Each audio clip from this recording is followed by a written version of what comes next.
नहमदुहु व नसल्ली अला रसूलिल करीम अम्मा बाद फ़अऊज़ु बिल्लाहि मिनश शैतानिर रजीम बिस्मिल्लाहिर रहमानिर रहीम रब्बिश्रह ली सदरी व यस्सिर ली अमरी वहलुल उक़दतम मिन लिसानी यफ़क़हू क़ौली। सूरत आले इमरान आयत नंबर 92 खां वठी 101 ताईं तर्जुमो। न तनालुल बिर हरगिज़ न तव्हां पहुची सघंदा नेकी खे भलाई खे या चङाई खे हता एसिताईं जो तुंफ़िक़ू तव्हां ख़र्च करियो मिमा उन मां तुहिब्बून जेको तव्हां पसंदि करियो था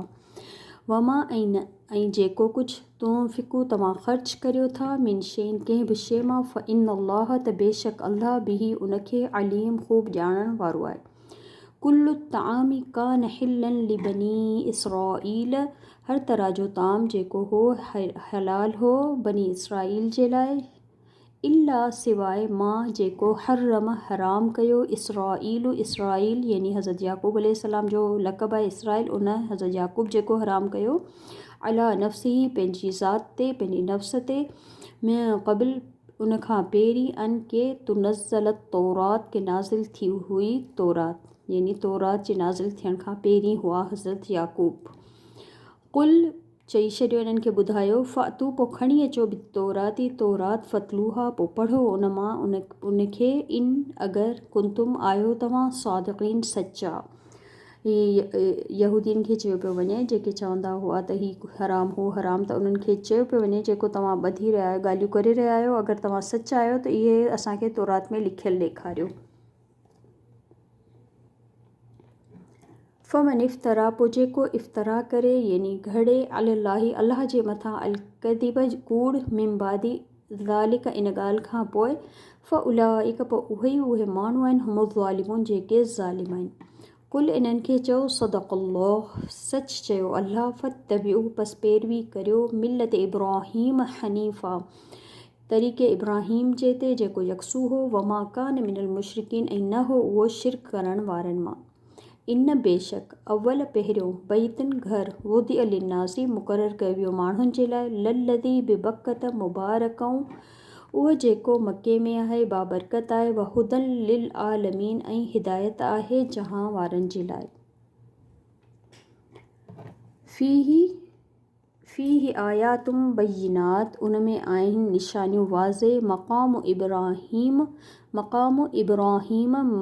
इब्राहीम आहे वमन दख़लहू जेको दाख़िल थियो उन में कान आमिनन अची वियो अमन में या अमन वारो थी वियो। वलिल्लाहि अलन्नासी हिजुल बैती ऐं माण्हुनि ऐं अल्लाह जे लाइ आहे माण्हुनि जे मथां त हज कनि हुन घर जो मन इस्तता जेको इस्तात रखे इलाही उन जी तरफ़ सबीला रस्ते जी। वमन कफ़र ऐं जेको इनकार करे कुफ़र करे फ़इन्नल्लाह त बेशक अल्लाह गनियुन बेपरवाह है अनिल आलमीन तमाम जहां वारनि खां। कुल इन्हनि खे चई छॾियो या अहलल किताबी अहले किताब लिमा तकफ़ुरून बि आयातिल्लाही छो तव्हां कुफ़र कयो था अल्लाह जी आयात सां वल्लाहु ऐं जॾहिं त अल्लाह शहीदुन गवाह आहे अला मा तामलून जेको तव्हां अमल कयो था। कुल इन्हनि खे चयो या अहलल किताबी अहले किताब लिमा तसुद्दून अन सबीलिल्लाही छो तव्हां रोकियो था रस्ते खां अल्लाह जे मन उनखे जेको आमन ईमान आणे थो तबग़ूनहा तव्हां तलाश कयो था हिन में कंहिंमें अल्लाह जे रस्ते में इवजन टेढ़पन कजी कमी व अंतुम ऐं जॾहिं त तव्हां शुहदा गवाह आहियो वमल्लाहु ऐं न आहे अल्लाह गाफ़िल अम्मा उन ॻाल्हि खां जेका तामलून तव्हां अमल कयो पिया। या अय्युहल्लज़ीन आमनू ईमान वारो इन तुतिउ अगरि तव्हां इताअत कई फ़रीक़म मिनल्लज़ीन उतुल किताब हिकु गिरोह जी उन्हनि मां जेके ॾिना विया किताब यरुद्दूकुम ज़रूर हू फेरे छॾींदा तव्हांखे बाद ईमानिकुम पोइ तव्हांजे ईमान आणण जे काफ़रीन कुफ़र जी तरफ़। व कैफ़ तकफ़ुरून ऐं कीअं तव्हां कुफ़र करे सघो था वांतुम जॾहिं त तव्हांजे मथां तव्हां ते तिलावत कयूं वञनि थियूं पढ़ी वञनि थियूं अलाइक तव्हां ते आयातुल्लाही आयात अल्लाह जूं यानी क़ुरान नाज़िल थी रहियो पाण सल्लम साहबिन जे मथां क़ुरान जी तिलावत कंदा हुआ आयातुल्लाही अल्लाह जो आयात वफ़ीकुम ऐं जॾहिं त तव्हांजे विच में रसूल हुनजो रसूल मौजूदु आहे वमन यअतसिम बिल्लाही ऐं जेको मज़बूती सां पकड़ींदो अल्लाह यानी अल्लाह जे दीन खे फ़क़द हुदिय बस तहक़ीक़ हिदायत ॾिनी वई उनखे